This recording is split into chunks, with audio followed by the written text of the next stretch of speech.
भौतिक शास्त्र के अंतर्गत अध्याय 10 का अध्ययन प्रारंभ करना है।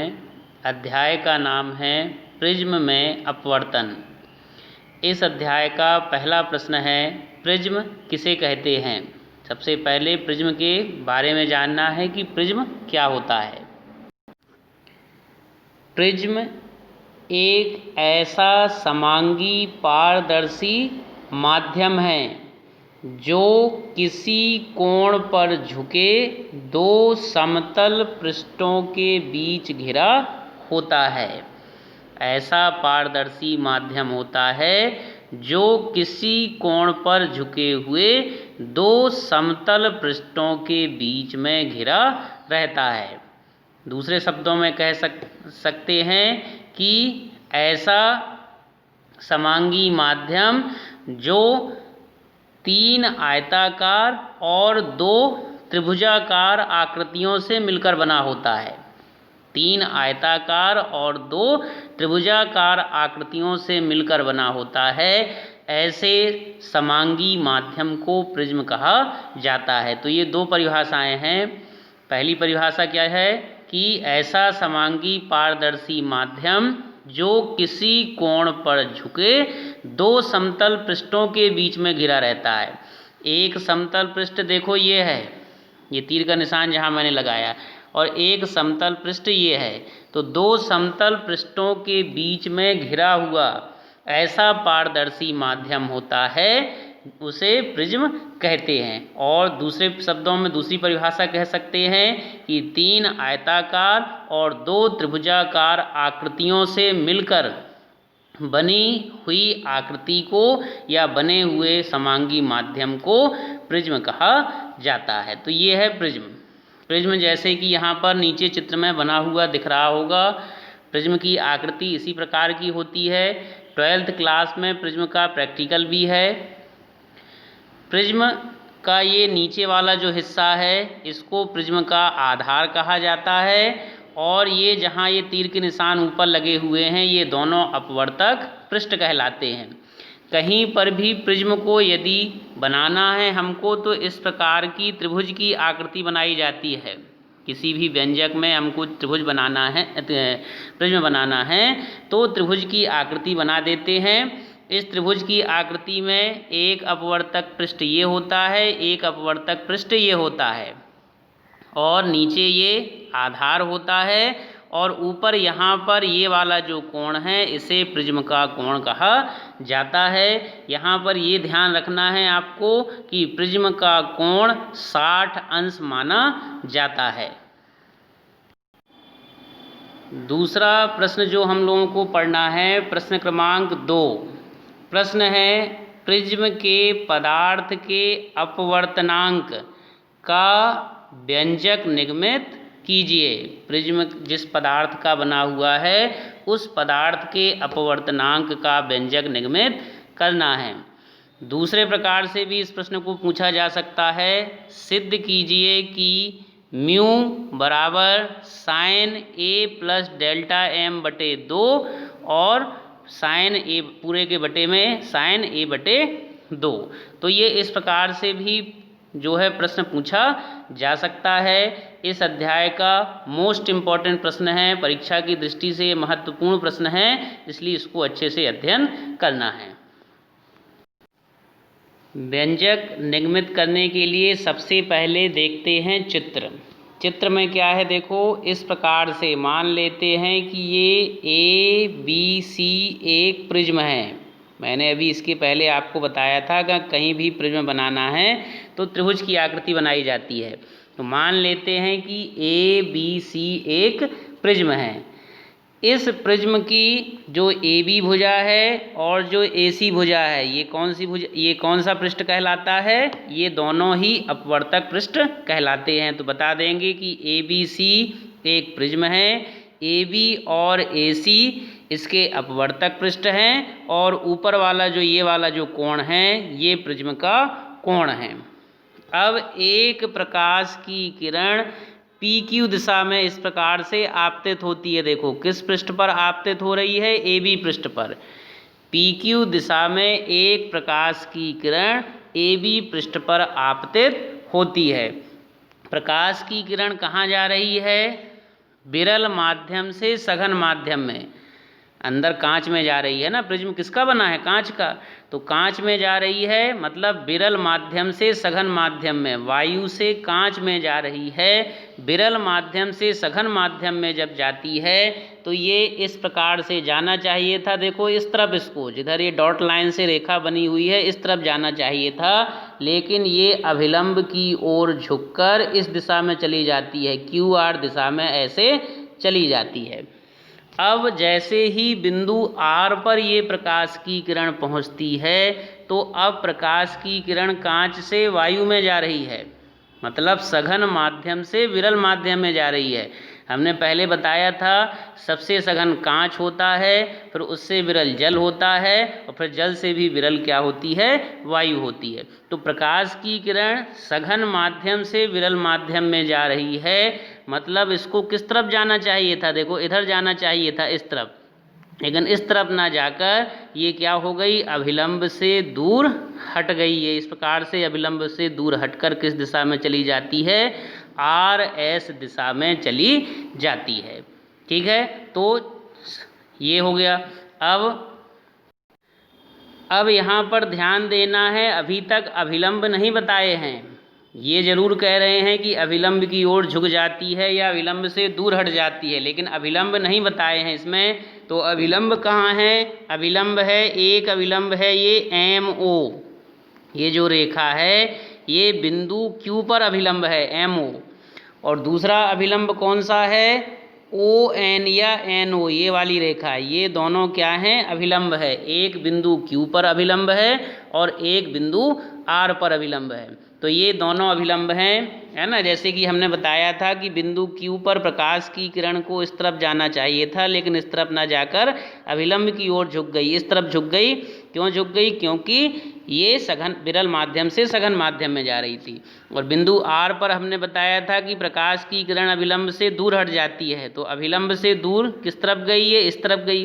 क्यों गई? क्योंकि सघन माध्यम से विरल माध्यम में गई थी। तो ये यहाँ पर अभिलंब कौन है? MO और NO।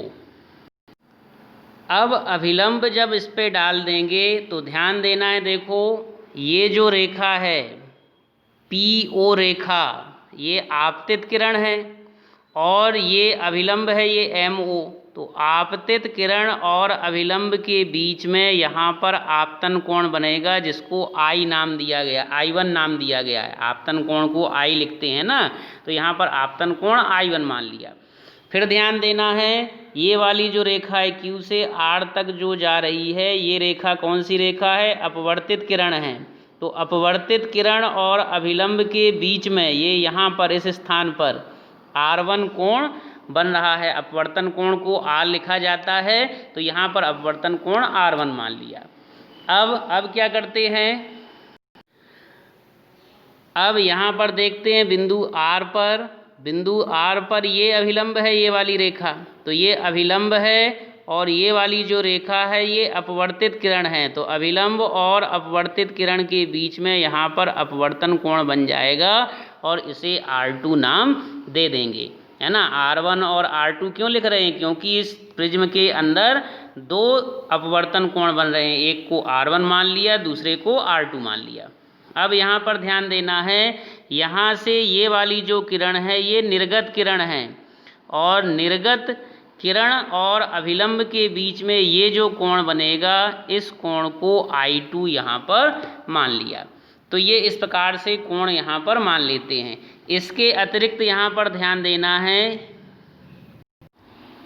ये जो निर्गत किरण है, निर्गत किरण को ऐसे पीछे बढ़ाते हैं। तो पीछे जब बढ़ाते हैं तो कहाँ पर जाकर मिलती है? ये निर्गत किरण बिंदु T पर जाकर मिलती है। तो ये बिंदु T पर जाकर जब ये मिलती है तो ये वाला जो कोण है ये विचलन कोण कहलाता है, और इसे डेल्टा से प्रदर्शित किया जाता है। ठीक है, तो कोण क्लियर हो गए। I1 आपतन कोण है, R1 और R2 अपवर्तन कोण है, I2 निर्गत कोण है, और डेल्टा जो इसमें बना है ये इस प्रकार की आकृति जो बनी है, ये डेल्टा जैसी ये जो आकृति है, ये जो कोण है, ये कौन सा कोण है? विचलन कोण है। अब चित्र बनाते समय जो बातें मैंने आपको बताई हैं उन्हीं को चित्र के नीचे देखो भाषा में लिख लिया। माना कि ABC एक प्रिज्म है, फिर बता दिया AB और AC उसके अपवर्तक पृष्ठ हैं, A प्रिज्म का कोण है। ठीक है, फिर चित्र में मैंने आपको बताया था कि एक प्रकाश की किरण PQ AB पृष्ठ पर आपतित होती है और अपवर्तित होकर QR दिशा में चली जाती है और पृष्ठ AC से RS दिशा में निर्गत हो जाती है। तो चित्र बनाते समय जो बातें मैंने आपको बताई थी उन्हीं बातों को नीचे भाषा में लिख लिया गया है।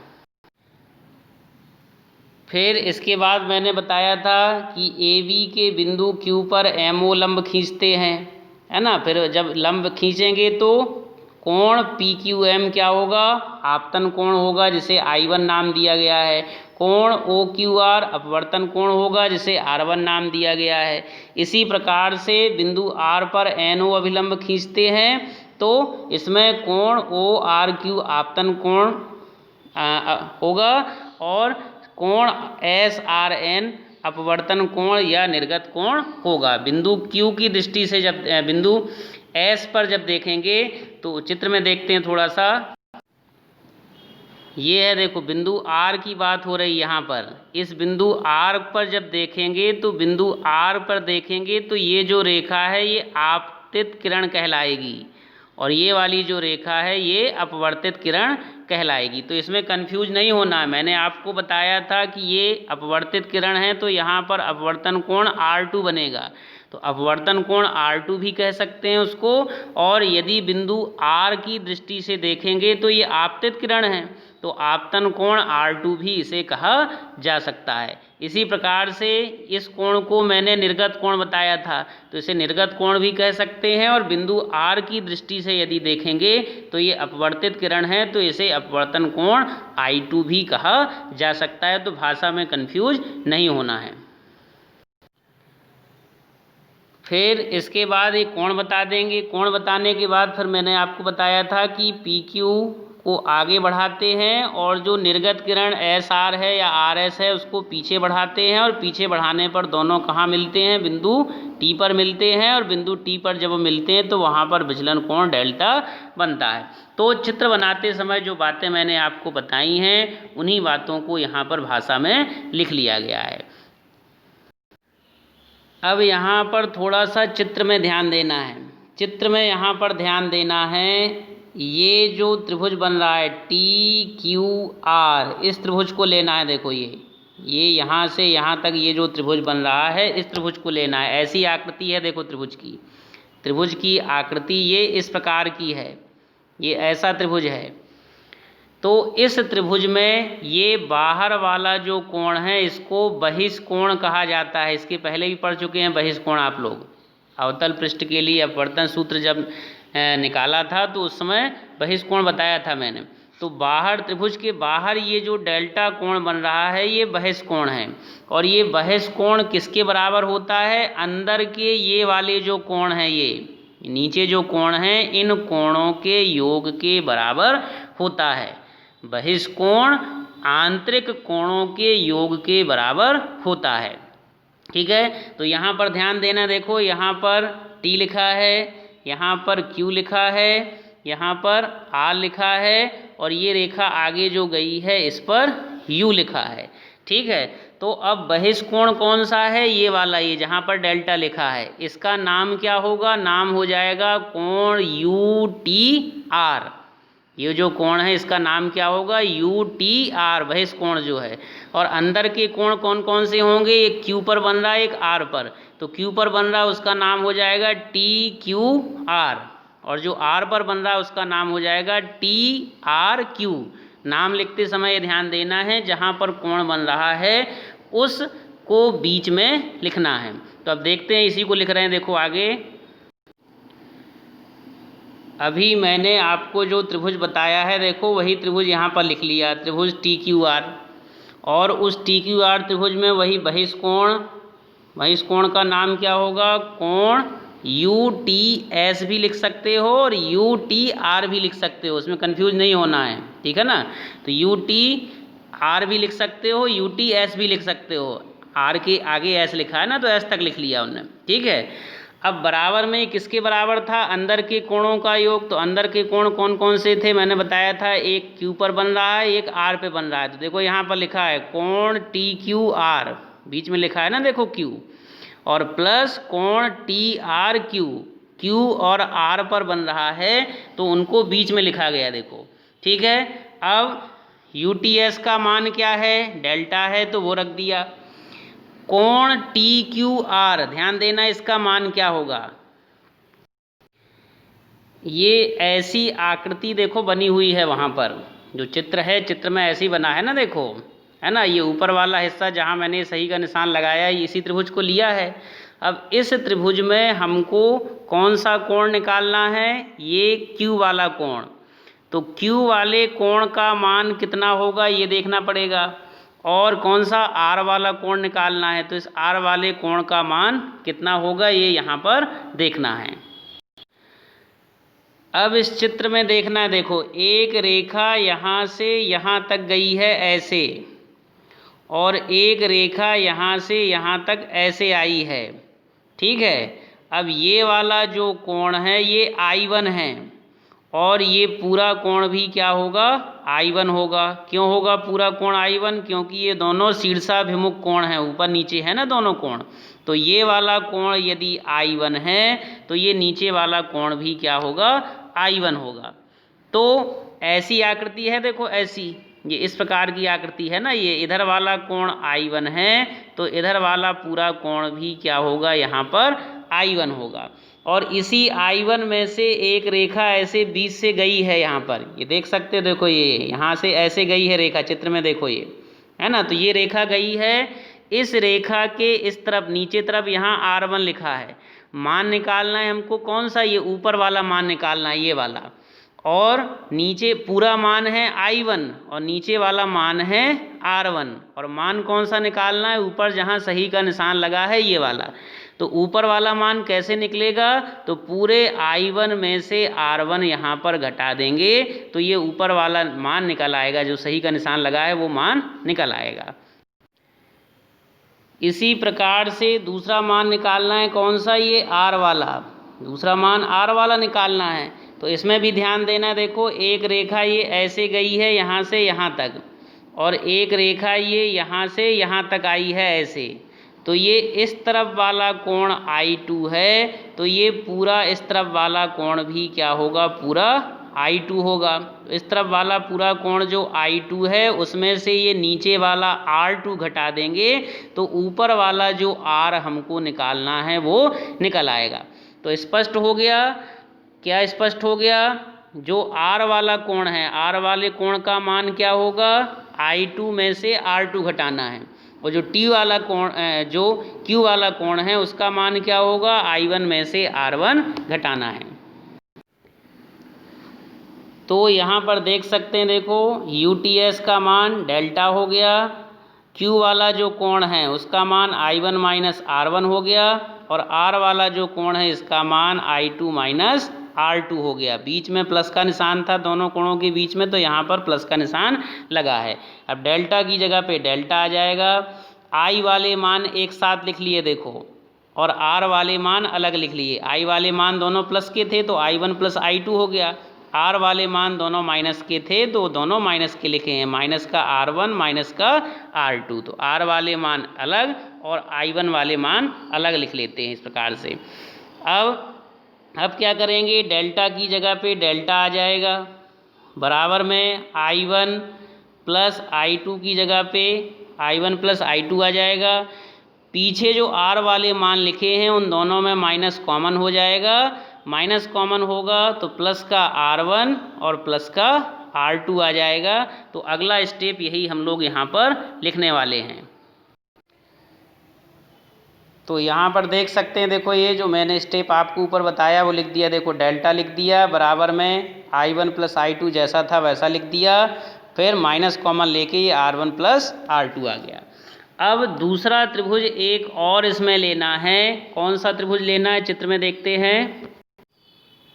ये वाला त्रिभुज लेते हैं, देखो ये OQR ये नीचे बन रहा है, अभी इसके ऊपर वाले त्रिभुज को लिया था, अब ये नीचे वाले त्रिभुज को ले लेंगे। तो इस नीचे वाले त्रिभुज में दो कोण बन रहे हैं, देखो R1 प्लस R1 और R2, दो कोण तो ये हो गए। और तीसरा कोण कौन सा बन रहा है यहाँ O पर, तीसरा कोण बन रहा है O पर, इसका नाम क्या होगा QOR। किसी भी त्रिभुज के तीनों कोणों का योग 180 अंश होता है। तो इस त्रिभुज में दो कोण कौन कौन से हैं, R1 और R2, और तीसरा कोण कौन सा है QOR, मतलब O पर कोण बन रहा है। तो इसी को देखो यहाँ लिख लिया, त्रिभुज OQR ले लिया, ठीक है। और इसमें तीनों कोण कौन कौन से तीनों कोण, R1 R2 और QOR, तीनों का योग 180 अंश के बराबर लिख दिया, ठीक है। फिर कोण QOR का मान निकाल लेते हैं, इसको यही रहने देते हैं, बराबर के उस तरफ पक्षांतर कर देते हैं R1 और R2 को, प्लस का R1 और प्लस का R2 उस तरफ जाएगा तो 180 माइनस का R1 और माइनस का R2 हो जाएगा। फिर कोण QOR जैसा था वैसा लिख देंगे, 180 की जगह पे 180 लिख देंगे। पीछे जो R1 और R2 हैं दोनों में माइनस कॉमन है, तो माइनस कॉमन ले लिया, ब्रैकेट में आ जाएगा R1 प्लस R2। तो ये इस प्रकार से समीकरण 2 यहाँ पर प्राप्त हो जाएगा। अब दो त्रिभुज ले लिए थे, पहले ये ऊपर वाला लिया था जहाँ मैंने पॉइंट बनाया ये वाला, फिर उसके नीचे वाला ये वाला लिया था। अब चतुर्भुज लेना है, कौन सा चतुर्भुज लेना है, ये वाला देखो AQOR, ये वाला जो चतुर्भुज है इस चतुर्भुज को लेना है। इस चतुर्भुज में चार कोण बन रहे हैं। पहला कोण कौन सा होगा, ये ऊपर वाला जहाँ पर A लिखा है। दूसरा कोण कौन सा होगा, जहाँ पर ये Q लिखा है, इसका नाम क्या हो जाएगा, नाम हो जाएगा AQO। तीसरा कोण कौन सा होगा, ये नीचे O पर है ना, इसका नाम क्या हो जाएगा QOR। और चौथा कोण कौन सा होगा, ये यहाँ पर R पर, इसका नाम हो जाएगा ARO। चतुर्भुज में चार कोण होते हैं ना, तो चारों कोणों को लिख लेंगे। एक कोण है A, दूसरा है Q पर बन रहा है दूसरा कोण, तीसरा कोण O पर बन रहा है और चौथा कोण R पर बन रहा है। चारों कोणों का योग 360 अंश होता है। तो यहाँ पर इन चारों कोणों को जोड़कर 360 अंश लिख देंगे। एक चीज़ और यहाँ पर ध्यान देना है, चूँकि ये वाली रेखा क्या है, लंब है, ये वाली रेखा लंब है, तो इसका मतलब है ये यहाँ पर 90 अंश का कोण बनेगा ये वाला। और ये वाली रेखा जो है NO जो रेखा है ये भी क्या है, लंब है, तो ये वाला कोण भी क्या होगा, 90 अंश का होगा। मतलब कोण Q और कोण R ये दोनों कैसे होंगे, 90 अंश के होंगे। किसके अंदर, जो चतुर्भुज ले रहे हैं AQOR, जो चतुर्भुज ले रहे हैं इस चतुर्भुज में ये दोनों कोण 90 अंश के होंगे। जैसा कि अभी चित्र में मैंने आपको बताया, एक चतुर्भुज ले लिया, देखो चतुर्भुज AQOR, ठीक है। फिर उस चतुर्भुज के चारों कोणों को लिख दिया, जो नाम मैंने आपको बताए हैं उन चारों कोणों को लिख दिया और बराबर में 360 अंश लिख दिया। चतुर्भुज के चारों कोणों का योग 360 अंश होता है। कोण A की जगह पे कोण A आ गया। मैंने बताया था कि Q पर जो कोण बन रहा है वो 90 अंश का है, तो 90 अंश लिख दिया उसकी जगह पे। कोण QOR का जो मान है ऊपर समीकरण 2 जो आया था उस समीकरण 2 से यहाँ पर कोण QOR का मान रख दिया। मान क्या है, 180 माइनस R1 प्लस R2। फिर कोण ARO, मैंने बताया था कि R पर जो कोण बन रहा है वो 90 अंश का है, तो कोण ARO की जगह पे 90 अंश रख देंगे, बराबर में 360 अंश। फिर कोण A की जगह पे कोण A आ गया, 90, 180 और 90 तीनों को जोड़ देंगे तो कितना हो जाएगा, 360 अंश। सभी धन के लिखे हैं ना, धन के हैं तो सभी जुड़ जाएंगे, तो 90, 180 और 90 तीनों को जोड़ेंगे तो 360 अंश, माइनस R1 प्लस R2 जैसा लिखा था वैसा लिख देंगे, बराबर में 360 अंश। कोण A minus R1 plus R2 बराबर में 360, और बराबर के इस तरफ जो 360 था उसको बराबर के उस तरफ पक्षांतर करेंगे, प्लस का था पक्षांतर किया तो माइनस का 360 हो गया, ठीक है। 360 में से 360 कैंसिल होंगे तो 0 आ जाएगा। बराबर के इस तरफ जो मान लिखा था उसको जैसा लिखा था वैसा लिख दिया। ठीक है, अब कोण ए का मान निकालना है तो -r1 + r2 को उस तरफ पक्षांतर कर देंगे, तो कोण ए बराबर में -r1 + r2 को पक्षांतर करेंगे तो प्लस का r1 + r2 आ जाएगा और समीकरण 3 यहाँ पर प्राप्त हो जाएगा। अब न्यूनतम विचलन की स्थिति जब लेंगे, आगे अगले प्रश्न बताएंगे हम न्यूनतम विचलन की स्थिति क्या होती है। तो न्यूनतम विचलन की स्थिति जब लेंगे तो r1 r2 के मान को r मान लेते हैं, मतलब r1 की जगह पे भी r रखना है, r2 की जगह पे भी r रखना है। इसी प्रकार से i1 और i2 के मान को i मान लेते हैं, मतलब i1 को भी i मानना है और i2 को भी i मानना है। अब ये जो r1 r2 बराबर r माना है, दोनों को r माना है, इसको कहाँ रख देंगे, समीकरण 3 में मान रख देंगे।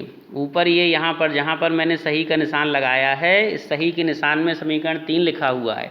तो यहाँ पर जब मान लिखेंगे तो कोण a आ जाएगा बराबर r1 का मान भी r हो गया प्लस में r2 का मान भी r हो गया। कोण ए की जगह पे कोण ए आ जाएगा बराबर r और r जुड़ जाएंगे तो 2r। कोण ए बराबर 2r है तो 2r बराबर भी कोण ए लिखा जा सकता है। r का मान निकालना है तो 2 को पक्षांतर कर देंगे तो r की जगह पे r आ जाएगा, 2 को पक्षांतर करेंगे तो कोण ए के भाग में 2 पहुंच जाएगा। कोण ए को केवल a लिखा जा सकता है ना, तो इसीलिए यहाँ पर r बराबर कोण ए ना लिख के केवल a लिखा है, तो r का मान आ जाएगा a/2 और समीकरण 4 यहाँ पर प्राप्त हो जाएगा। अब ये समीकरण 4 जब प्राप्त हो गया तो जैसे कि मैंने आपको बताया था कि अल्पतम विचलन की स्थिति में I1 और I2 के मान भी I लिखना है। इन दोनों मानों को कहाँ रखेंगे, समीकरण 1 में रखेंगे। समीकरण 1 में याद हो तो यहाँ पर डेल्टा लिखा था, तो डेल्टा ना लिख के डेल्टा m लिख दिया। m क्यों लिख दिया, क्योंकि अल्पतम विचलन लेना है, m फॉर मिनिमम, ठीक है ना। तो डेल्टा ना लिख के डेल्टा m लिखा है, मतलब अल्पतम विचलन कोण लिखा है। बराबर में यहाँ I1 + I2 लिखे थे तो दोनों जगह देखो I रख दिया। माइनस में R1 + R2 लिखे थे, यहाँ भी दोनों जगह R रख दिया। ठीक है, डेल्टा m की जगह पे डेल्टा m बराबर I जुड़ जाएंगे 2I माइनस R जुड़ जाएंगे 2R। समीकरण 4 में जो R का मान निकला है उस मान को यहाँ पर रख देते हैं, ऊपर जो समीकरण आया इसमें। तो डेल्टा m बराबर 2I माइनस 2 और R का मान कितना आया है समीकरण 4 में, a/2 आया है, तो R का मान रख दिया। 2 से 2 यहाँ पर कैंसिल हो जाएगा, क्या बचेगा, डेल्टा m बराबर 2I माइनस a, ये इस प्रकार से यहाँ पर बचेगा। अब मान निकालना है I का, तो a को इस तरफ पक्षांतर कर देंगे, माइनस का a इस तरफ आएगा तो प्लस का a हो जाएगा और प्लस में डेल्टा m हो जाएगा, बराबर में 2I यहाँ पर बचा रहेगा। अब ये जो समीकरण प्राप्त हुआ है, इस समीकरण में 2 को इस तरफ पक्षांतर कर देंगे, गुणा में था 2 तो यहाँ पर a प्लस डेल्टा m के भाग में 2 आ जाएगा, बराबर में I बचा रहेगा, है ना। इसी को इस प्रकार से भी लिख सकते हैं, I बराबर a प्लस डेल्टा m/2। तो ये इस प्रकार से आपको R और I के मान निकाल लेना है।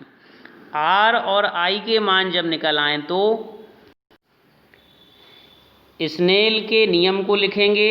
स्नेल के नियम के अनुसार क्या होता है, म्यू बराबर साइन I/साइन R, और इसमें ऊपर जो I और R के मान निकले हैं उन मानों को इस स्नेल के नियम में रख देंगे, तो म्यू की जगह पे म्यू आ जाएगा, बराबर हो जाएगा साइन I की जगह पे देखो I का मान आ गया a प्लस डेल्टा m/2 और बटे में साइन R की जगह पे a/2 आ गया। तो ये इस प्रकार से ये प्रिज्म के पदार्थ के अपवर्तनांक के लिए सूत्र निकल आता है। थोड़ा सा पर आपको त्रिभुज और चतुर्भुज का ध्यान देना है ना। पहले आपको 2 त्रिभुज लेना है, उसके बाद चतुर्भुज लेना है और I और R के मान आपको अल्पतम विचलन की स्थिति लगाकर निकाल लेना है और I और R के मान निकल आए तो स्नेल के नियम में रखकर समीकरण निकाल लेना है।